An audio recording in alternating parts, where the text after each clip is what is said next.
اعوذ باللہ من الشیطان الرجیم۔ پناہ مانگتا ہوں میں اللہ کی شیطان مردود سے۔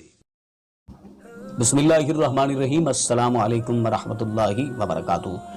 دوستان محترم، آج ہم بات کریں گے کہ مستزنی کے فائدے کیا ہیں اور مستزنی کے نقصانات کیا ہیں، لیکن اس سے پہلے چھوٹی سی گزارش کہ اگر آپ نے ابھی تک ہمارا چینل سبسکرائب نہیں کیا تو ہمارے اس چینل کو کریں سبسکرائب اور بیل آئیکن کو دبائیں تاکہ اس طرح کی لیٹسٹ اور نئی سے نئی ویڈیو آپ تک بآسانی پہنچ سکے۔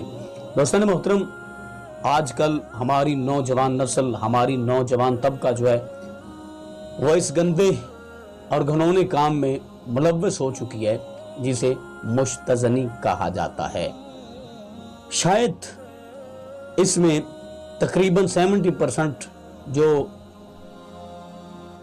معاملات ہیں اور جو ہماری نوجوان نسل اس طرف راغب ہو رہی ہے، اس طرف جا رہی ہے، یقیناً موبائل کا غلط استعمال ہے۔ یہ موبائل ایک ضرورت ہے، یہ موبائل آپ کے لیے بہت اچھی چیز بھی ہے اور آپ کے لیے بہت بری چیز بھی ہے۔ یقیناً آپ سوچ بھی نہیں سکتے یہ آپ کے لیے کتنی بری چیز ہے، اور آپ سوچ بھی نہیں سکتے یہ آپ کے لیے کتنی اچھی چیز ہے۔ اگر آپ کو اس کو اچھے طریقے سے استعمال کریں گے، اس میں قرآن کریم کی تلاوت سنیں گے، اس میں علماء کے بیانات سنیں گے، اس میں نعت رسول مقبول صلی اللہ علیہ وسلم سنیں گے، تو یقیناً یہ آپ کے لیے بہت اچھی، اور دنیا و آخرت آپ کی اسی میں ہے، اور یقیناً آپ کو اس کا اجر و ثواب بھی ملے گا۔ اور دوسری جانب یہ ہمارے لیے جہنم کا ایندھن بھی ہے۔ ہمیں تباہ و برباد کرنے والا یہ سب سے اہم اور سب سے اہم اور سب سے ضروری آلہ بھی یہ ہے کہ جس نے ہمیں تباہ و برباد کر کے رکھ دیا ہے، بالخصوص ہماری اس نوجوان نسل کو۔ بہت سارے نوجوان یوٹیوب کا یا کہ سوشل میڈیا کا غلط استعمال کرنے کی وجہ سے اس طرح کی حرکات و سکنات میں ملوث ہو جاتے ہیں۔ دیکھیں، جہاں تک اس کا فائدہ ہے 0%، مستزنی کرنے کا 0% فائدہ ہے، کوئی فائدہ ہی نہیں، نقصان ہی نقصان ہے، نقصان ہی نقصان ہے۔ جس طرف بھی آپ جائیں گے، جس طرف بھی نظر اڑائیں گے، آپ کو نقصان ہی نقصان ہے۔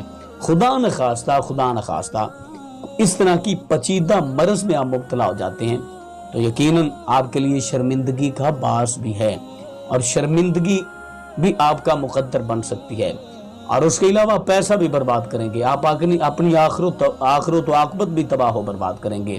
یقیناً یہ تو نہیں نہ ہو سکتا کہ ہم دنیا میں برائی کریں اور ہمیں آخرت میں اس کا اچھا رزلٹ ملے، ایسا نہیں ہو سکتا۔ جو انسان دنیا میں کرے گا اسی کا اجر، اسی کا ثواب انسان کو آخرت میں ملے گا۔ اگر اچھے کام کرے گا تو اس کا نتیجہ اچھا، اگر برے اعمال کرے گا تو اس کا نتیجہ بھی برا ہوگا۔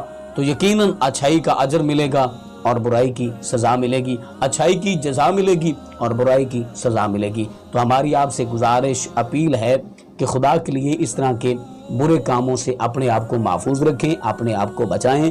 کیوں کہ ہم مسلمان ہیں، ہماری ذمہ داری ہے کہ ہم رسول اللہ صلی اللہ علیہ وسلم کے فرمانات پر عمل کریں، ہم قرآن کریم پر عمل کریں اور قرآن کریم کی زیادہ سے زیادہ تلاوت کریں، ہم احادیث مصطفیٰ صلی اللہ علیہ وسلم کا زیادہ سے زیادہ مطالعہ کریں، ہم احوال آخرت کے جو کتابیں ہیں ان کا زیادہ سے زیادہ مطالعہ کریں، تاکہ ہمارے دل میں آخرت کا خوف پیدا ہو، ہمارے دل میں عذاب الہی کی خوف پیدا ہو، ہمارے دل میں قبر و حشر کا ایک خوف پیدا ہو، تاکہ ہم برائی سے بچ جائیں، ہم گناہوں سے بچ جائیں۔ تو دوستان محترم، ہمیں امید ہے کہ آج کی ہماری ویڈیو آپ کو اچھی لگی ہوگی۔ اگر اچھی لگی تو ہمارے چینل کو جلدی کے ساتھ کریں سبسکرائب اور بیل آئیکن کو دبائیں تاکہ اس طرح کی لیٹسٹ اور نئی سے نئی ویڈیو آپ تک بآسانی پہنچ سکے۔ اللہ حافظ۔